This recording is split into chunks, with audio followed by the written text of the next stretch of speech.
Teenagers के लिए अगर हम बात करें, किस तरह की एक्सरसाइजेस करनी चाहिए, कौन सी नहीं करनी चाहिए?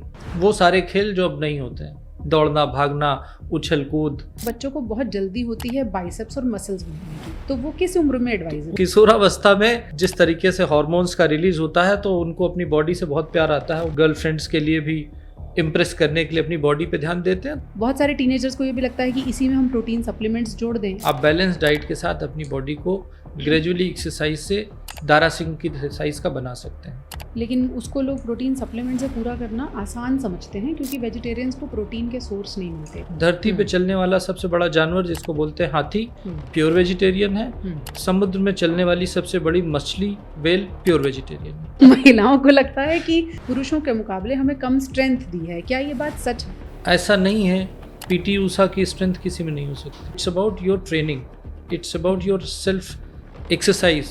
ऑस्टियोपोरोसिस का मरीज एक्सरसाइज कर सकता है? मैंडेटरी है। आफ्टर 60-70 ईयर ऑस्टियोपोरोसिस हो क्यों रहेगी? उसके दो मेन रीजन है, एक एजिंग एंड सेकेंड।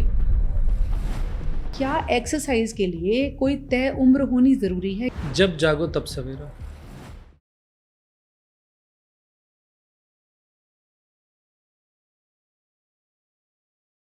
भारत का आंकड़ा ये कहता है कि भारत में जिम जाने वाले जो लोग हैं, उनमें से ऐसे लोग जो एनुअल सब्सक्रिप्शन लेते हैं, उनमें से लगभग 70% लोग असल में जिम जाते ही नहीं, सिर्फ सब्सक्रिप्शन लेते हैं और पैसे बर्बाद करते हैं।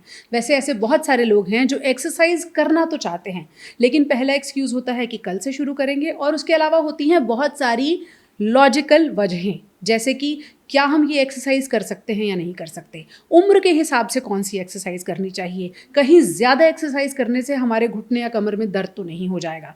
तो ऐसे लोग जो सोचते हैं कि फिटनेस के लिए एक्सरसाइज करनी चाहिए लेकिन डरते हैं, आज हम उनके सवालों के जवाब लेकर आए हैं। हमारे साथ डॉक्टर कौशिकांत मिश्रा हैं, जो कि जाने माने ऑर्थोपेडिक सर्जन हैं, फोर्टिस एस्कॉर्ट्स हॉस्पिटल में ऑर्थोपेडिक्स के डायरेक्टर हैं और जॉइंट रिप्लेसमेंट में महारत रखते हैं। आपको इनके पास ना आना पड़े उसके लिए ज़रूरी है कि आप एक्सरसाइज करें। तो एक्सरसाइज किस उम्र में करें, आज इन सवालों के जवाब हम आपको देने की कोशिश करेंगे। बहुत बहुत स्वागत है डॉक्टर साहब आपका। नमस्कार। सबसे पहले तो ये सवाल है कि क्या एक्सरसाइज के लिए कोई तय उम्र होनी ज़रूरी है? क्या उम्र एक्सरसाइज के आड़े आती है?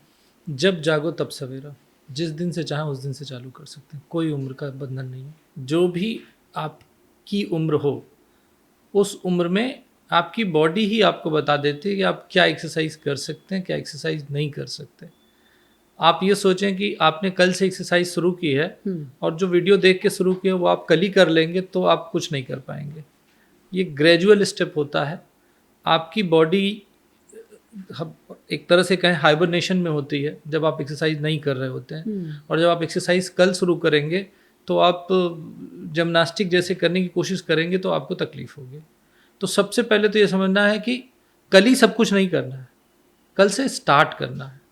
जैसे आप रोज प्ले करने के लिए जाते हैं, खेलने के लिए जाते हैं, फील्ड में जाते हैं, तो जैसे रोज आप वार्म अप करते हैं उस दिन के लिए, उसी तरीके से जब आप जागते हैं कि आपको एक्सरसाइज करनी है आज की उम्र से 20 साल पे, 30 साल पे, 25 साल पे, वो आपका वार्म अप टाइम शुरू होता है। और वो वार्म अप टाइम वेरी करता है depending on variation of age, 3 weeks to 3 month. अच्छा। अगर आपका बच्चा है, मतलब आप ग्रोइंग एज में है, लेस देन 18 ईयर है, तो आप 3 वीक्स में वार्म अप हो जाती है बॉडी की आप लिमिट को क्रॉस करने की कोशिश करें विद इन रेंज प्रिस्क्राइब। अब जैसे कि आपकी एज 32 से लेकर के 52 के बीच में है, तो आपका ये रेंज जो मैंने 3-4 वीक्स बताया है, ये बढ़ करके 6 to 8 वीक्स हो जाता है। आप ये कह रहे हैं कि मान लीजिए मैंने कभी वॉक नहीं की और मैं कल से वॉक करना शुरू करूं, तो पहले मुझे 1 हफ्ता 1 महीना एक ही पेस पर थोड़ी वॉक आराम से ग्रेजुअली, थकाना नहीं ना। वॉक करेंगे तो आपकी पूरी बॉडी में सर्कुलेशन होगा, वेंटिलेशन होगा। तो आप जैसे कि आप अगर नहीं वॉक करती तो जा करके वॉक करके देखिए, आपकी सांस फूलने लगेगी और आपको लगेगा अरे ये क्या हुआ। आप ज़्यादा वॉक करेंगे तो आपकी टांगों में दर्द आ जाएगा।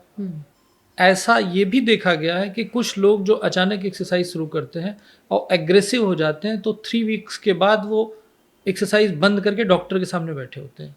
रीज़न बीइंग कि वो इतनी जल्दी से 3 वीक्स में पहुंचते हैं, इतना फास्ट वो वार्म अप करने की कोशिश करते हैं कि स्ट्रेस फ्रैक्चर हो जाते हैं। और आपको समझना पड़ेगा, थोड़ा सा मेडिसिन आ रही है। स्ट्रेस फ्रैक्चर का मतलब ये नहीं होता है कि हड्डी टूट जाना, होता क्या है कि जैसे ये बोन है, इस बोन के पास में वेसल्स रन करती हैं। जब आप एक्सरसाइज करते हो, अचानक शुरू करते हो, तो ये जो वेन का डायमीटर 1 मिलीमीटर है, जब डिमांड बढ़ती है तो वेन डायलेट होती है, आर्टरी डायलेट होती है, बेसिकली आर्टरी होती है, आर्टरी डायलेट होती है, फूल जाती है और वो बोन पे प्रेस करने लगती है। अच्छा। तो बोन वहाँ पे डैमेज होने लगती है और वो स्ट्रेस फ्रैक्चर की तरह करती है। तो उसका इलाज क्या है? बंद करो सब कुछ। तो अगर किसी की लाइफ में ये हुआ है तो कहेगा यार हमने आज से एक्सरसाइज शुरू की, 3 हफ्ते बाद हमारा डॉक्टर ने बोला फ्रैक्चर हो गया, अब तो मैं नहीं करूंगा, एक्सरसाइज हमारे लिए बनी ही नहीं है। This is wrong. आप यही काम अगर आपने 3 हफ्ते की बजाय आपने 1.5 महीने में किया होता तो आपको फ्रैक्चर नहीं होते।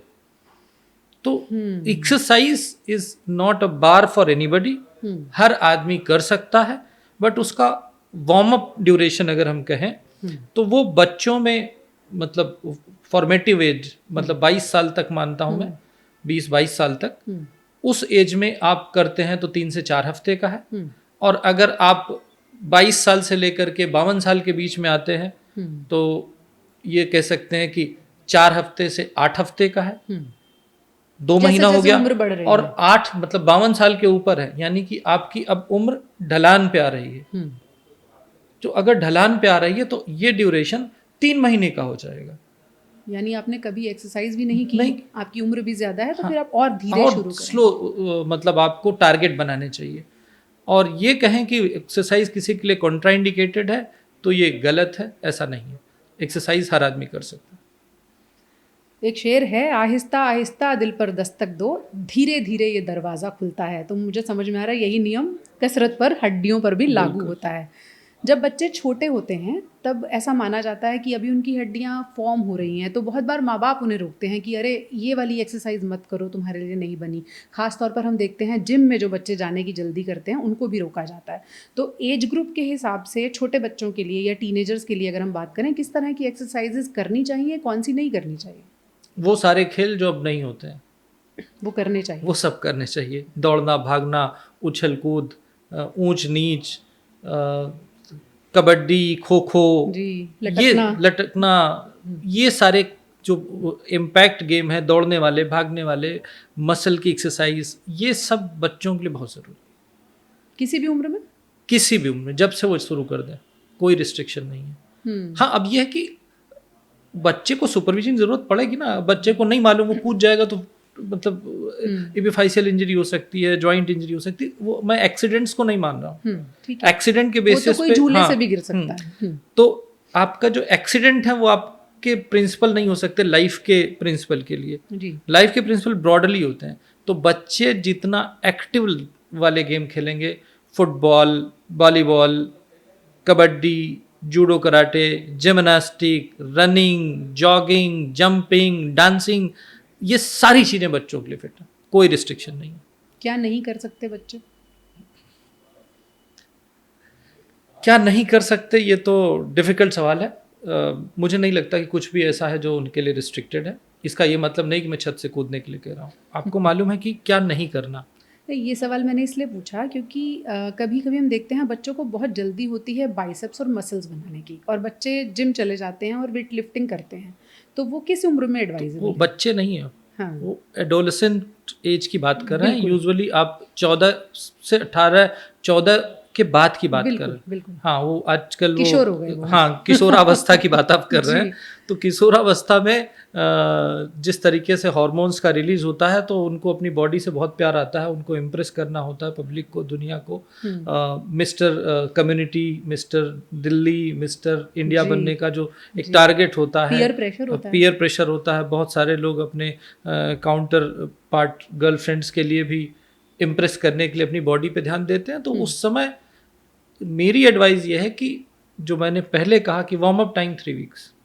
अच्छा, 3 हफ्ते के लिए आप ये मत सोचिए कि कल ही आपकी बाइसेप्स हो जाएगी ना, हो ही नहीं सकती।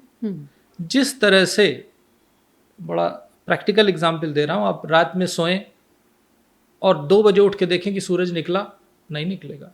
3 बजे देखें, नहीं निकलेगा, वो निकलेगा 6 बजे। तो मसल क्या, जब बाइसेप्स बनने का प्रोसीजर क्या होता है क्या है कि जब आप एक्सरसाइज करते हैं और आपकी एज 20-22 साल से कम है, यंग एज है, अगर आपकी ग्रोइंग एज है आपकी, तो उस समय क्या होता है, यूजुअली मसल की जो एक सिंगल फाइबर होता है, वो फाइबर धीरे धीरे धीरे धीरे बालों की साइज से मोटा होकर के धागे की साइज का होता है, और धागा मोटा होकर के ऊन की साइज का होता है, और ऊन मोटा होकर के रस्सी की साइज का होता है. This is how it grows. तो इसीलिए बच्चे चेक करते हैं मेरी मसल हाँ, हार्ड हो गई कि नहीं हो गई. तो वो इंडिविजुअल फाइबर, लेकिन उस फाइबर को डुप्लीकेट करके साइज बढ़ाने का मिनिमम टाइम 3 वीक्स है. और यूजुअली मसल फाइबर डुप्लीकेट नहीं करते, वो अपनी साइज को बढ़ाते हैं. इट्स वेरी रेयर कि मसल फाइबर का नंबर बढ़े, नहीं बढ़ता. उतने ही फाइबर होते हैं जो मोटे होते हैं, उठते जाते हैं ग्रेजुअली. तो आप जितनी एक्सरसाइज करते हैं एक ही दिन में मत कीजिए, रेगुलर डेली फिक्स करिए, और ग्रेजुअली उसके ड्यूरेशन को, ग्रेजुअली उसके वेट को यानी टेंशन को बढ़ाएं. ग्रेजुअली होना चाहिए. जब आप ये प्रोसीजर लगभग 1.5-2 महीने तक कर लेते हैं, उसके बाद you are fit to lift as much as possible as per your capacity. As per your capacity वो हमेशा रहेगा. तो वो आप ग्रेजुअली उठा के चेक करके आप पता चल जाएगा, आप 60 किलो उठा रहे हैं, आप 70 किलो उठा रहे हैं, आप 80 किलो उठा रहे हैं, आपकी बॉडी बता देगी कि आपकी क्या लिमिट है. और अगर आप उसको पार करना चाहते हैं तो it should always be supervised and supported. और यही टाइम होता है जब लोगों को इंजरी होती है. अच्छा. जब वो 80 पे पहुंच जाते हैं कि 80, मेरा दोस्त 110 उठा रहा, मैं 80 पे रुका हूँ, रुको आज मैं ट्राई करता हूँ. यही वो टाइम है जब आप अपने आप को इंजर करते हैं. यानी यही वो टाइम है जब आप अपने शोल्डर को डैमेज करते हैं. जल्दबाजी नहीं करनी चाहिए. और आपको मालूम होना चाहिए कि अगर कोई आपका दोस्त जिसकी हाइट 5 फुट की है, कोई 6 फुट का है, कोई 7 फुट का है, कोई 4 फुट का है, और बॉडी मास इंडेक्स जो भी है उसके अकॉर्डिंग आप उससे कैपेसिटी में नहीं कर सकते. इसीलिए जो गेम्स होते हैं एथलेटिक्स में, आप देखते हैं वेट बाई वेट होते हैं. 60 kg, 55 kg, 50 kg. तो वो जो एक सेट क्राइटेरिया है, और इससे भी ज़्यादा सेट क्राइटेरिया है बॉडी मास इंडेक्स, क्योंकि आपकी लंबाई एंड वेट दोनों काउंट करता है. उसके हिसाब से तय होना चाहिए. अभी वेट के हिसाब से करता है. ओके. तो क्या जो टीनेजर्स हमें सुन रहे हैं वो अपनी BMI के हिसाब से कैलकुलेट कर पाएंगे कि हमारी कैपेसिटी कितनी होनी चाहिए? नहीं, ये कोई ऐसा अभी कोई इंडेक्स बना नहीं है, बेंचमार्क नहीं बना हुआ है. लेकिन आपको ये समझना है कि अगर आपकी शरीर, आपकी जो जैसा जेनेटिक्स है, अब ये सोचिए कि इंडियन ओरिजिन का genetics and African and Australian origin का अगर आदमी है, तो उसके जेनेटिक मेकअप में फ़र्क होने की वजह से उनके पावर में फ़र्क आएगा. You have to understand that. और उस लिमिट के बियॉन्ड आप नहीं जा सकते हो. और इसीलिए जो भी इंटरनेशनल गेम होते हैं उसमें वेट को क्राइटेरिया माना जाता है. तो अब एक टीनेजर्स के मन का सवाल ये होगा जो हमें सुन रहे होंगे कि आपने कहा 3 महीने 1 हफ्ते आप पहले बिल्डअप कीजिए, फिर आपकी मसल्स में कुछ जान आएगी.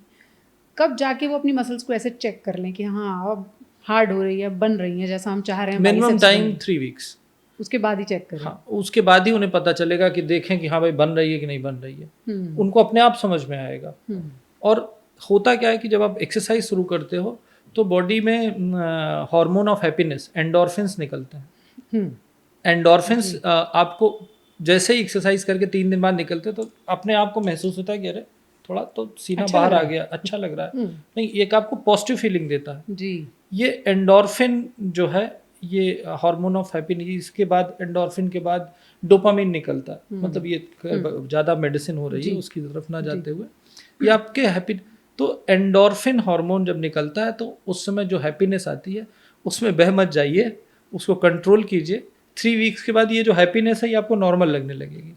ये नियम टीनेजर्स के लिए नहीं है. आपने भी अगर कभी एक्सरसाइज नहीं की और आप 1 हफ्ता 10 दिन एक्सरसाइज को रेगुलरिटी में लाते हैं तो आपका ब्रेन भी एंडोर्फिन्स यानी हैप्पी केमिकल्स रिलीज करेगा.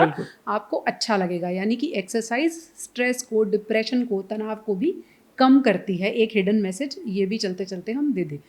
डॉक्टर साहब, ये तो बात हुई कि टीनेजर्स ने एक्सरसाइज शुरू की और जैसे आपने कहा 3 हफ्ते बाद वो चेक करें कि मसल्स बन रही हैं या क्या हो रहा है. बहुत सारे टीनेजर्स को ये भी लगता है कि इसी में हम प्रोटीन सप्लीमेंट्स जोड़ दें और स्टेरॉइड्स जोड़ दें, बिना जाने भी कई बार जिम में जोड़ दिए जाते हैं, तो जल्दी बन जाएंगी मसल्स और बाइसेप्स बन जाएंगी. क्या आप ये सलाह देंगे? नहीं, क्यों नहीं देंगे? बहुत सारे लोग लेते हैं और लोगों को लगता है प्रोटीन सप्लीमेंट तो लेना ज़रूरी है अगर मैं वेट लिफ्ट कर रहा हूँ तो। दुनिया में कोई भी डाइटिशियन है, कोई भी मेडिसिन है, वो हमेशा कहती है और balance diet is always good. आप बैलेंस डाइट के साथ अपनी बॉडी को ग्रेजुअली एक्सरसाइज से दारा सिंह की एक्सरसाइज का बना सकते हैं। अच्छा, हाँ जी, सिर्फ डाइट से? सिर्फ डाइट से। प्रोटीन सप्लीमेंट, अगर आपकी डाइट, आप ये समझिए ना कि बैलेंस डाइट का मतलब ही है कि certain percentage fat, certain percentage protein. अब ये जैसा कि मैं कहूँ कि कोई एथलेटिक चैम्पियनशिप की बात करे या कोई खिलाड़ी है, उसको अपने आप को ओवर, जैसे मिस्टर इंडिया में जाना है, मिस्टर इंडिया में जाना है या कोई कंपटीशन होने वाला है, उस तरह में आप प्रोटीन सप्लीमेंट ले सकते हो। लेकिन अदरवाइज मैं नॉर्मल पब्लिक के लिए प्रोटीन सप्लीमेंट कभी रिकमेंड नहीं करता। मैं किसी भी पेशेंट को प्रोटीन सप्लीमेंट, आप कितना भी प्रोटीन खा लें, एब्जॉर्ब उतना ही होता है। एब्जॉर्बिंग कैपेसिटी एक होती है। ऐसी भी सलाह दी जाती है कि अगर आप प्रोटीन सप्लीमेंट्स ले रहे हैं तो वो एक्सरसाइज से पहले लें। अगर आप नहीं ऐसा करते और एक्सरसाइज नहीं करते हैं प्रोटीन सप्लीमेंट लेके, तो वो नुकसान कर सकते हैं। एक्सेस किसी भी चीज़ का नुकसान करेगा। ज़्यादा प्रोटीन लेने से अगर आप फिट हैं तो सब कुछ ठीक है। आपकी किडनी अगर नॉर्मल है तो आप कुछ भी लेंगे वो वॉश आउट हो जाएगा, वो रुकेगा नहीं। अच्छा। लेकिन किडनी पे बर्डन बढ़ेगा क्योंकि प्रोटीन डाइजेस्ट होगा। तो एक एडिक्वेट क्वांटिटी, कभी कभी आपको ज़रूरत है, आपको लगता है कि नहीं आप फॉर्मिंग फेज में हैं, तो आप प्रोटीन का परसेंटेज बढ़ा सकते हैं। मैंने शायद पहले भी बताया हुआ है कि जितना किलोग्राम के आप हैं उतनी ग्राम प्रोटीन आपकी डाइट है। लेकिन उसको लोग प्रोटीन सप्लीमेंट से पूरा करना आसान समझते हैं क्योंकि वेजिटेरियंस को प्रोटीन के सोर्स नहीं मिलते। क्यों? मुझे नहीं लगता। हमने आपके क्लिनिक में भी चने खाए हैं। हाँ, तो वो ठीक है। लेकिन ये कहना कि प्रोटीन जो नॉन वेजिटेरियन है वो ज़्यादा अच्छा प्रोटीन लेते हैं और वेजिटेरियन कंपैरिजन में, तो 2 एग्जाम्पल दे रहा हूँ। धरती पे चलने वाला सबसे बड़ा जानवर जिसको बोलते हैं हाथी, प्योर वेजिटेरियन है। समुद्र में चलने वाली सबसे बड़ी मछली वेल प्योर वेजिटेरियन है। समंदर में और जंगल में प्रोटीन मिल जाता होगा। भारतीय किचन में मिलना भारतीय किचन में बिल्कुल अवेलेबल है। आप कोई भी ऐसा हर ग्रीन वेजिटेबल नहीं जिसमें प्रोटीन नहीं हो, कोई भी ऐसे नट्स नहीं जिसमें प्रोटीन नहीं हो, कोई भी ऐसी दाल नहीं जिसमें प्रोटीन नहीं हो। हर चीज़ में प्रोटीन है। मैं इसका ये मतलब नहीं है कि मैं ये कह रहा हूँ कि नहीं एग में नहीं है या मीट में नहीं है। वो आपकी चॉइस है, वो आपकी चॉइस है, but it is not compulsory कि आप वेजिटेरियन है तो नॉनवेज लें या नॉन वेजिटेरियन है तो वेजिटेरियन हो जाए। इट्स टोटल योर चॉइस और आपको प्रोटीन एडिक्वेट मिलेगा। तो आप ये कह रहे हैं कि अगर आपकी कोई एडिशनल रिक्वायरमेंट नहीं है कंपटीशन या मिस्टर इंडिया टाइप की, हाँ, आपके खाने से आपकी प्रोटीन की रिक्वायरमेंट पूरी हो सकती है, भले ही आप वेजिटेरियन हो। बिल्कुल। आप पनीर खाइए, घर में पनीर अवेलेबल होता है। आप सोयाबीन खाइए, होता है। एग वाइट लीजिए, होता है। आप नॉन वेजिटेरियन है, रेड मीट लीजिए, आप लीजिए। लेकिन हाँ, इसमें एक चीज़ और बताना चाहूँगा, जो लोग वेट लॉस करना चाहते हैं उनके लिए मैं खुद रिकमेंड करता हूँ कि ओनली प्रोटीन डाइट। प्रोटीन से तो वेट गेन होता है? नहीं, प्रोटीन से वेट गेन नहीं होता। अच्छा, प्रोटीन से वेट गेन नहीं होता, ऐसा अब कहा जाता है कि ना, प्रोटीन से वेट गेन नहीं होता है। Weight gain is always because of glucose यानी कार्बोहाइड्रेट एंड फैट। प्रोटीन, किसी को अपना वेट लॉस करना हो तो अपनी डाइट को शिफ्ट करके एक्सक्लूसिव प्रोटीन डाइट पे ले आए, नेचुरल डाइट पे। मैं सप्लीमेंट की बात नहीं कर रहा हूँ, एक्सक्लूसिव प्रोटीन नेचुरल डाइट पे ले आए, जैसे दाल पे ले आए, सब्जी पे ले आए, पनीर पे ले आए, एग वाइट पे ले आए, तो उसका वेट लॉस होने लगे। उसका लॉजिक ये है कि प्रोटीन बहुत जल्दी आपका पेट भर देता है। नहीं, वो लॉजिक नहीं है। लॉजिक ये है कि जब आप केवल एक्सक्लूसिव प्रोटीन, मतलब नेचुरल को, आप कोई भी चीज़ ऐसी जो नेचुरल लेंगे उसमें बहुत थोड़ा अमाउंट में कार्बोहाइड्रेट भी होगा, बहुत थोड़ा अमाउंट में प्रोटीन फैट भी होगा। कोई भी ऐसा प्रोडक्ट नेचर में एग्जिस्ट नहीं करता जो आइसोलेटेड प्रोटीन रखता हो या आइसोलेटेड फैट रखता हो या आइसोलेटेड कार्बोहाइड्रेट रखता हो। वो सिर्फ प्रोटीन पाउडर के डब्बे में होता है। वो केवल प्रोटीन पाउडर के डब्बे में होता है। तो आप अगर नेचुरल रिच प्रोटीन लेते हैं तो आपको, अगर आप मोटे हैं तो आपका वेट लॉस होगा, और अगर आप एक्सरसाइज वगैरह कर रहे हैं जो आप पूछना चाह रही हैं तो आप एक्सक्लूसिव नेचुरल प्रोटीन डाइट पे शिफ्ट हो, ना कि प्रोटीन सप्लीमेंट पे शिफ्ट हो। अब एक सवाल पे क्लैरिटी, ऐसे लोगों के लिए जो प्रोटीन पाउडर लेते हैं लेकिन एक्सरसाइज नहीं करते, क्या उन्हें ऐसा करना चाहिए? नहीं, मैं ये समझ लीजिए कि प्रोटीन पाउडर की खोज हुई क्यों थी, हम्म, खिलाड़ियों के लिए नहीं हुई थी, एथलीट्स के लिए नहीं हुई थी। वो लोग जो हॉस्पिटल में डेबिलिटेटेड पोजीशन में पड़े रहते थे, जिनका नेगेटिव यानी कैटाबॉलिक स्टेट में बॉडी होती थी, सीवियरली सिक होते थे, जिनकी बॉडी में प्रोटीन बनाने की क्षमता खत्म हो चुकी होती थी, उनके लिए प्रोटीन सप्लीमेंट बने थे, ना कि हेल्दी आदमी के लिए। ये उसको over marketing and miss use मैं कहूँगा। Natural protein is best protein. अच्छा, तो लोगों को लगा मरीज को स्ट्रेंथ दे रहा है तो हमें भी स्ट्रेंथ जी। दे देगा, जिसकी ज़रूरत नहीं। जिसकी जरूरत नहीं। तो ये बहुत सारा क्लियर मैसेज है कि प्रोटीन पाउडर की ज़रूरत बहुत एक्सेप्शनल केसेस में कुछ ही लोगों को पड़ती है। अगर आपकी डाइट में एडिक्वेट प्रोटीन है तो आपको सप्लीमेंट्स की तरफ देखने की कोई ज़रूरत नहीं है। टीनेजर्स की हमने बात कर ली, अब बात करते हैं मिडिल एज में। जब हम आते हैं तो अक्सर महिलाएं ये सोचती हैं कि उनमें स्टैमिना और स्ट्रेंथ कम होती है, इसलिए पुरुषों के मुकाबले उन्हें थोड़ी कमतर एक्सरसाइज करनी चाहिए। स्टेमिना एंड स्ट्रेंथ ये दोनों आपकी अपनी इनबिल्ट कैपेसिटी के ऊपर डिपेंड करता है। ऐसा नहीं है पीटी ऊषा की स्ट्रेंथ किसी में नहीं हो सकती। बहुत पीटी ऊषा में जो रनिंग स्ट्रेंथ थी बहुत सारे मेल से ज़्यादा थी जी। अगर मैं पीटी ऊषा के साथ दौड़ूंगा तो शायद पीटी ऊषा मेरे से ज़्यादा बेहतर दौड़ेंगे। तो इसको एक्सेप्ट करना पड़ेगा। It's not about gender, it's about your training, it's about your self exercise. आप जैसे अपनी बॉडी को इनबिल्ट बनाते हैं। अब तो फाइटर जेट चला रही हैं महिलाएं, हमारे ख्याल से India is the first country globally जिसने महिलाएं फाइटर जेट चला रही हैं। तो ये सब ऐसा नहीं है। चला रही हैं, उठा नहीं रही हैं। महिलाओं को लगता है कि जेनेटिकली या जैसा ऊपर वाले ने हमें बनाया है फिजियोलॉजिकली पुरुषों के मुकाबले हमें कम स्ट्रेंथ दी है। क्या ये बात सच है? बायोलॉजिकली स्पीकिंग यस, ऐसा है। ऐसा है ये।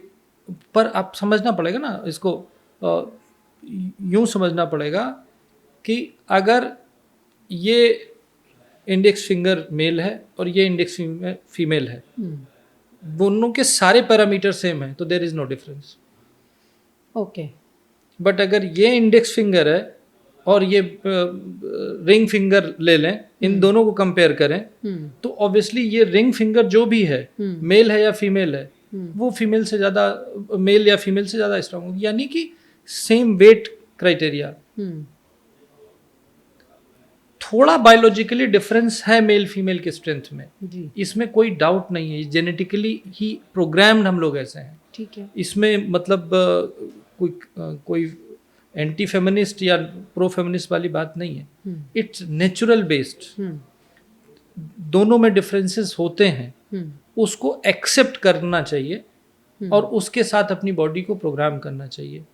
अगर कोई मेल है जिसकी हाइट मान लीजिए 6 फीट है और कोई फीमेल है जिसकी हाइट 6 फीट है, 6 फीट वाला मेल अगर एक्सरसाइज नहीं कर रहा है और 6 फीट वाली फीमेल अगर एक्सरसाइज कर रही है तो 6 फीट वाली फीमेल 6 फीट वाले मेल से ज़्यादा स्ट्रांग होगी, क्योंकि उसने अपने आप को ट्रेंड किया है। मीराबाई चानू तक बहुत सारे एग्जाम्पल्स हैं, बॉक्सिंग से लेकर वेट लिफ्टिंग तक, ओलंपिक्स तक पहुंचने वाली ये महिलाएं हैं जो बता रही हैं कि भले ही जैसे डॉक्टर साहब ने कहा कि बायोलॉजिकली वीक हैं, लेकिन अगर आप अपने आप को ट्रेन कर लेते हैं, आपकी ट्रेनिंग, आपकी फिटनेस और आपकी खुद पर की गई मेहनत ये तय करती है कि महिलाएं भी मेरे ख्याल से तमाम एक्सरसाइज कर सकती हैं, वेट लिफ्टिंग भी कर सकती हैं, सब कुछ कर सकती हैं विद द सेम प्रिकॉशन जो मेल्स लेते हैं। डिलीवरी के बाद क्या महिलाओं को स्ट्रेंथ ट्रेनिंग से बचना होता है? नहीं, ऐसा भी ऐसा नहीं। बस सिजेरियन सेक्शन अगर किसी का हुआ, किसी को सर्जरी करके चाइल्ड बर्थ हुआ है तो उनको मतलब इनिशियली शुरू में उनको मैं ये एडवाइस करूँगा कि अगर वो वेट ट्रेनिंग कर भी रही हैं तो एक एब्डोमिनल बेल्ट आती है सपोर्ट, वो बांधे जिनका सिजेरियन सेक्शन। और it's not about any abdominal surgery in any person, male और फीमेल। ओके। लंबी बीमारी के बाद अगर कोई इंसान रिकवरी मोड में आता है तो जो एक्सरसाइजेज वो पहले करता था वापस उन्हें रिज्यूम कर सकता है? 100% यस, कर सकता है और करना चाहिए, कोई दिक्कत नहीं है। बट वो उसके लिए फिर वही फॉर्मूला मेरा 3 वीक्स, 6 to 8 वीक्स या 3 मंथ, आप किस एज ग्रुप में है उसके अकॉर्डिंग आपको उतना स्लो वार्म अप टाइम देना चाहिए अपनी बॉडी को। फ्रैक्चर्स के बाद जो रिकवरी होती है, बहुत लोग सोचते हैं कि अब हमारे जो मूवमेंट हैं वो लिमिट हो गए, क्या वो एक्सरसाइज कर सकते हैं? सब कुछ कर सकते हैं। अगर फ्रैक्चर की सर्जरी हुई है या नहीं भी सर्जरी हुई है, फ्रैक्चर का अलाइनमेंट ठीक है, तो सब कुछ वो कर सकते हैं जो पहले कर रहे थे। भले ही रॉड स्क्रू प्लेट सब कुछ कर सकते हैं, एक्सेप्ट फॉर जॉइंट रिप्लेसमेंट, जिसमें सर्टेन मूवमेंट रिस्ट्रिक्टेड होते हैं। जैसे हिप रिप्लेसमेंट के बाद आप ज़मीन पे स्क्वाट करके आप जो लिफ्ट करते हैं, वो it should not be done. Knee replacement के बाद आप स्क्वाट करने वाली exercise, it should not be done, but otherwise आप कर सकते हैं। अच्छा, अब इसकी बात हो ही रही है तो रिस्ट्रिक्शंस की बात कर लेते हैं। किस तरह की एक्सरसाइज की किन किन कंडीशंस में रिस्ट्रिक्शन हो जाती है, जो आप बतौर ऑर्थोपेडिक सर्जन बताना चाहेंगे? अगर किसी का कोई जॉइंट फ्रैक्चर है, बोन्स की बात मैंने नहीं की, जॉइंट बोन्स, ये बोन है और रिस्ट जॉइंट है, एल्बो जॉइंट है, शोल्डर जॉइंट है।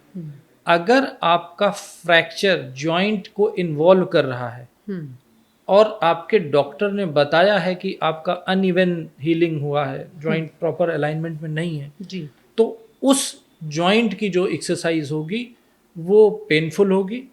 उसको आप केवल कोशिश ये करें कि आपकी रेंज ऑफ मूवमेंट पूरी आ जाए। उसके ऊपर आप वेट लिफ्ट करने की कोशिश करेंगे तो आपको जॉइंट में आर्थराइटिस करेगा, जो आपके फ्यूचर के लिए ठीक नहीं है।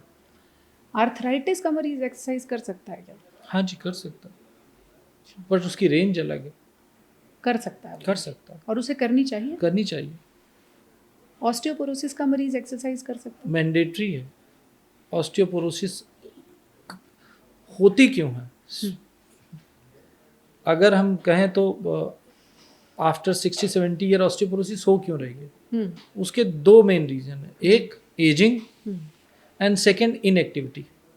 अच्छा, होता क्या है कि जैसे जैसे एज एडवांस होती है वैसे वैसे आपके जॉइंट भी खराब होते हैं। जॉइंट खराब होते हैं तो आप चलना लिमिट करते हैं। जब आप चलना लिमिट करते हैं तो बोन का जो बोन मास होता है वो कम होने लगता है। क्योंकि बॉडी बहुत ही साइंटिफिकली बनाई गई है। अगर मैं रेगुलर वॉक कर रहा हूँ, फिजिकल एक्टिविटी कर रहा हूँ, तो मेरे फीमर में मान लीजिए x kg ऑफ कैल्शियम है जी। तो जैसे जैसे हमारी एज बढ़ेगी और हमारी एक्टिविटी लिमिट होगी, वो कैल्शियम का लेवल धीरे धीरे कम होता जाएगा, जिसको हम बोन मास कहते हैं। अच्छा, ग्रेजुअली एक्टिविटी कम होगी तो वो भी कम होगा, एक्टिविटी ज़्यादा होगी तो वो ज़्यादा होगा।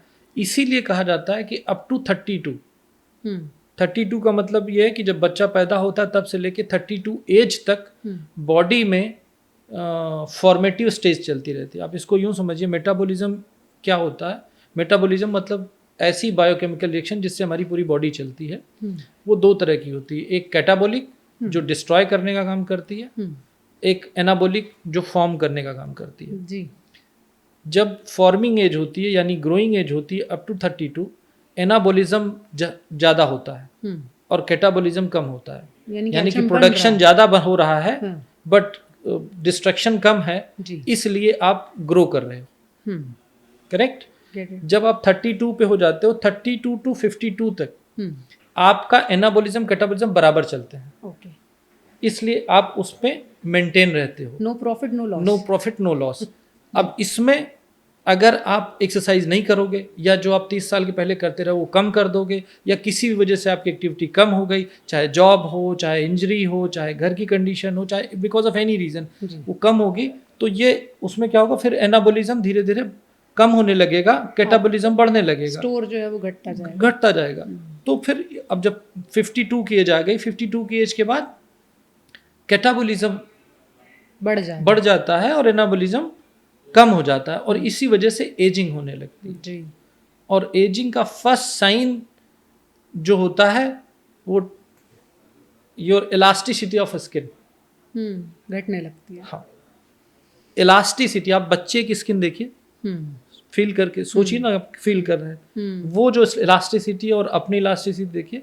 इलास्टिसिटी सबसे क्रूड मेथड है जिससे आप चेक कर सकते हैं कि आपकी एनाबॉलिज्म ज़्यादा है या कैटाबॉलिज्म ज़्यादा है, यानी आपकी बायोलॉजिकल एज क्या है। तो अल्टीमेटली यह है कि जैसे जैसे एज बढ़ती है वैसे वैसे एनाबॉलिज्म कम होती है, कैटाबॉलिज्म बढ़ती है, और उसकी वजह से एजिंग आती है। ये सवाल आया था आर्थराइटिस और ऑस्टियोपोरोसिस से।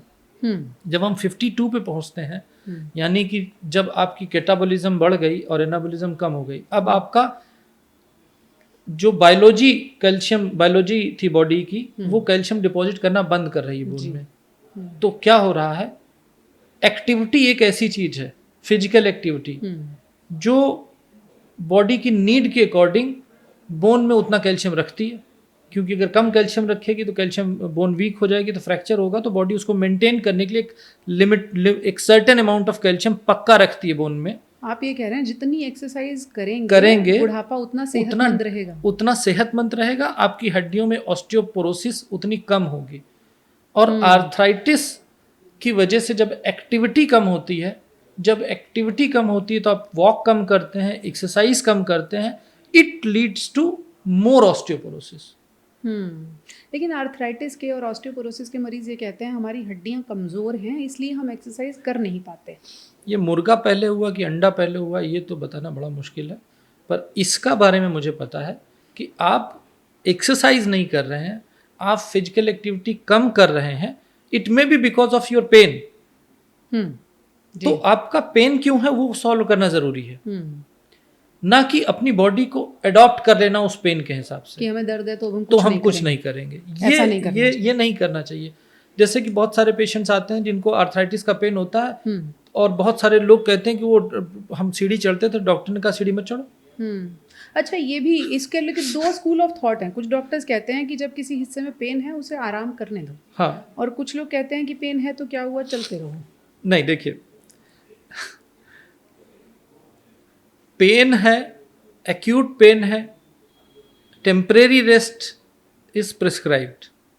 फौरी तौर पर कोई दर्द आया है, हाँ, तब आराम कीजिए। आपको अगली चोट लग गई है, आपको अचानक घुटने में दर्द हुआ, आपको अचानक कमर में दर्द हुआ, आप आराम कीजिए, दवा लीजिए, ठीक हो जाएंगे, ठीक है, फिर आप नॉर्मल हो जाइए। ठीक है।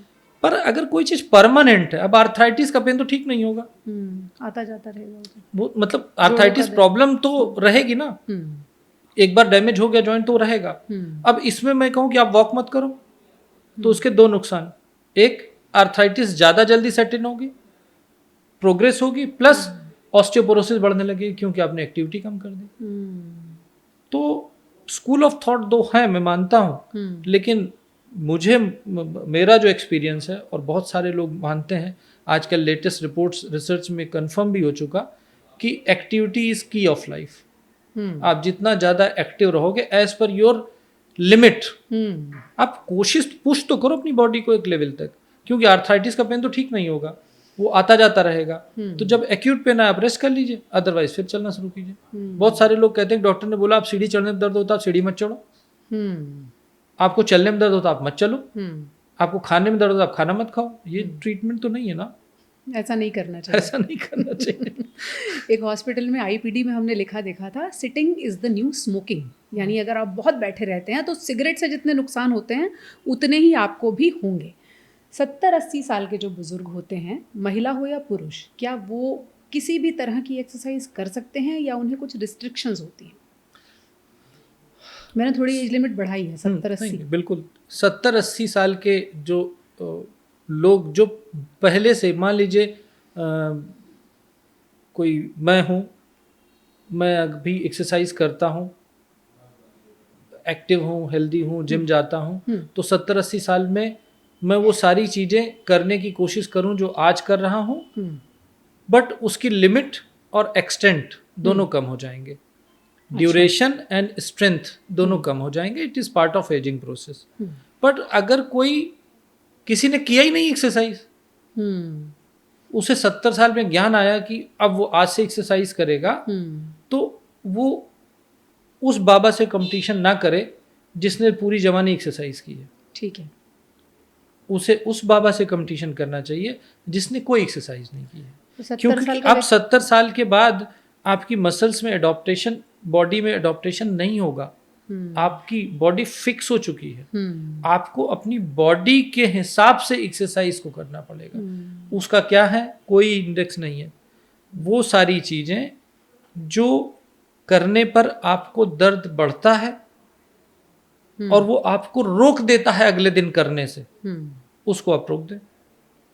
अच्छा, आप समझे? ठीक है। पर एक सवाल फिर मेरा ये है, जब लोग एक्सरसाइज शुरू करते हैं, चले 70-80 साल से थोड़ा पीछे, मिडिल एज में लोग एक्सरसाइज शुरू करते हैं, शुरुआत में थोड़ा बहुत मसल का वेयर एंड टियर होता है और उसकी वजह से थोड़ा दर्द भी आता है, तो बहुत सारे लोग उस दर्द से रुक जाएं या क्या करें जब नई नई एक्सरसाइज शुरू की है? पहली चीज़ ये कि अगर आप जो मैंने पहले फार्मूला बताया वार्म अप ड्यूरेशन में जाएंगे, बॉडी के एडॉप्टेबिलिटी के हिसाब से ग्रेजुअली अपने आप को एक्सरसाइज प्रोग्राम में डालेंगे, धीरे धीरे आदत स्लो प्रोग्रेस करेंगे, तो आपकी अगर एज 50 से 60 साल के बीच में है तो 2 महीने बाद आप अपने आप को हायर लेवल के लिए पुश कर सकते हैं। ठीक है। लेकिन अगर आप सोचें कि 2 हफ्ते में पुश करेंगे तो आपको तकलीफ होगी। और मान लीजिए आप एक्सरसाइज कर रहे हैं और मेरे प्रोटोकॉल को फॉलो कर रहे हैं, वार्म अप ड्यूरेशन, उस ड्यूरेशन में भी पेन आता है, अभी हमने एक्सरसाइज की, आज जैसे मैं आज से एक्सरसाइज करना शुरू कर रहा हूँ तो ऑब्वियसली कल मेरे को बदन में दर्द होगा, उसको पर आज इतनी मत कीजिए कि कल दर्द की वजह से घर बैठ जाइए। थोड़ा बहुत मान के चलेंगे, थोड़ा बहुत दर्द होगा और ये दर्द अप टू 3 वीक्स तक रहेगा। ग्रेजुअली जिस दिन आप एक्सरसाइज करेंगे उसके 2 से 3 दिन बाद अगर आप रेगुलर कर रहे हैं तो पेन बढ़ेगा, उसके बाद धीरे धीरे धीरे वो कम होता जाएगा और 3 वीक्स के बाद वो पेन ऑलमोस्ट नॉर्मल हो जाएगा जैसा आप एक्सरसाइज के पहले थे, डिपेंडिंग ऑन 3 वीक्स, 8 वीक्स और 6 वीक्स जो भी आपका एज ग्रुप है उसके हिसाब से। तो आपकी एज के हिसाब से आपका जो पिकअप टाइम है या वार्म अप टाइम है वो वेरी कर सकता है। और मुझे लगता है कि अगर आपको पेन थोड़ा बहुत है तो उसके साथ भी एक्सरसाइज के लिए जाना चाहिए। अगर आपको इतना सीवियर पेन है कि आप नहीं जा पा रहे हो तो आपको रेस्ट करना चाहिए और डॉक्टर को दिखाना चाहिए। बहुत सारे लोग ढलती उम्र में ही एक्सरसाइज के बारे में सोचते हैं कि अब एक्सरसाइज करते हैं क्योंकि उम्र बढ़ानी है या सेहतमंद रहना है। तो जो लोग लेट एज में 50, 60, 70 साल में सोचते हैं कि एक्सरसाइज कर लें, उनके लिए सबसे सेफ क्या है? वॉकिंग। कितनी वॉक? एज पर हिज और हर लिमिट। इनिशियली फर्स्ट डे आप करेंगे तो ऑब्वियसली 1.5-2 किलोमीटर के बाद आपकी सांस फूलने लगेगी, आपको थकान होने लगेगी। बट मैं ऐसा कहीं कोई प्रिस्क्राइब फॉर्मेट नहीं है कि कितनी, पर मैं यूजुअली अपने पेशेंट्स को ये बोलता हूँ कि कोशिश कीजिए कि आप 24 घंटे में 6 किलोमीटर पैदल चल चुके हों। और 6 किलोमीटर का मतलब ये नहीं कि मैं अभी शुरू और 6 किलोमीटर चल दिया ना, आप 2-2 किलोमीटर में चलें, आप 1-1 किलोमीटर में चलें, आप होम बाउंड हैं तो आप हर घंटे में 10 मिनट पैदल चलें घर के अंदर, पर चलें, क्योंकि चलोगे तो चलोगे।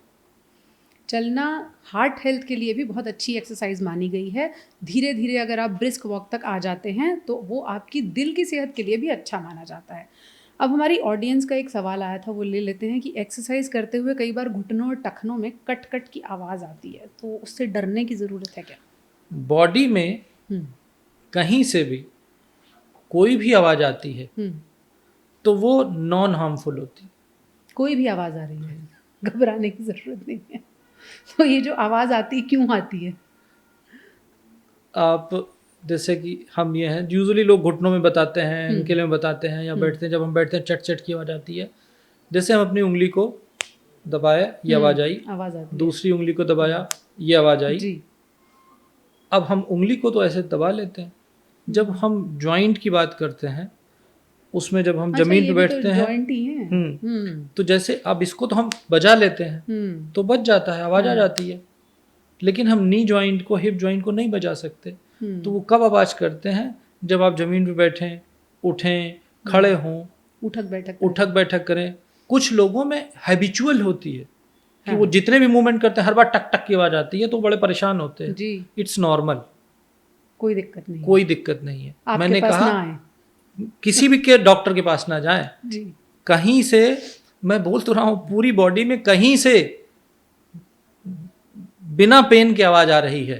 अब देखिए उंगली बजाई तो मुझे थोड़ा सा दर्द हुआ, this is not pain, you understand. कोई ऐसा पेन जिससे कि आपको रुकना पड़े, लाचार हो जाएं, बहुत सीवियर पेन हो तो आपको डॉक्टर को दिखाना चाहिए। पर हर मूवमेंट पे एक फिक्स अमाउंट ऑफ पेन आ रहा है बेरेबल लिमिट में, it is normal, it is normal. डरने की ज़रूरत नहीं है। मैं इसमें कुछ भी एक्सेप्शंस नहीं दूंगा, नहीं तो हर आदमी अपने यहाँ बॉडी में एक्सेप्शन ढूंढने लगेगा। Sound from joint any part of body is normal, natural and no treatment is needed.